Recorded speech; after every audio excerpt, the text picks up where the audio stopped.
Gastroenterology OPD में एक बहुत से पेशेंट्स हम फेस करते हैं जिनकी जो प्राइमरी कंप्लेंट होती है पेट में गैस का हो जाना।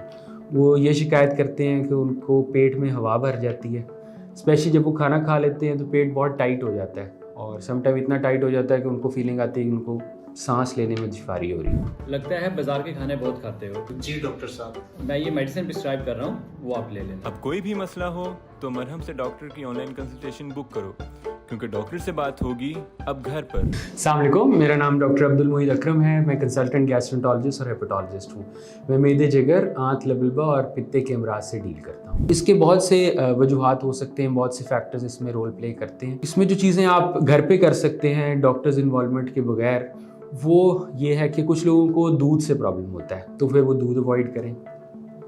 इसके अलावा कोल्ड ड्रिंक्स का जो आपका यूज़ है उसको लिमिट किया जाए या ऑल टुगेदर ख़त्म कर दिया जाए तो ज़्यादा बेहतर है। इसके अलावा आर्टिफिशियल स्वीटनर्स जैसे सुकराल है, इन चीज़ों से परहेज़ किया जाए। इसके अलावा एक और जो प्रॉब्लम हमारे यहाँ बहुत ही कॉमन है वो एंटीबायोटिक्स का बेदरेग इस्तेमाल है। हमारे यहाँ antibiotics over the counter easily मिल जाती हैं और पेशेंट्स जो हैं डॉक्टर के मशवरे के बगैर ही एंटीबायोटिक किसी मसले से की वजह से लेना शुरू कर देते हैं, जिससे पेट के मसले शुरू हो जाते हैं। इसके अलावा मल्टीविटामिन्स भी ऐसे ही हैं। मल्टीविटामिन्स भी पेशेंट्स खुद ही लेते हैं। उनको किसी भी किस्म की कोई थोड़ी सी वीकनेस हो, उनको लगता है कि मल्टीविटामिन लेने से ये ठीक हो जाएगी। वीकनेस से शायद वो ना ठीक हो, लेकिन पेट का मसला ज़रूर हो जाएगा। तो इसमें इंपॉर्टेंट ये है कि वो मल्टीविटामिन्स लिए जाएँ जो डॉक्टर के मशवरे से लिए जा रहे हों। इसके अलावा कोशिश करें कि खाली पेट ना लें, वो खाना खा के पेट भरा हो उसके बाद मल्टीविटामिन्स लें।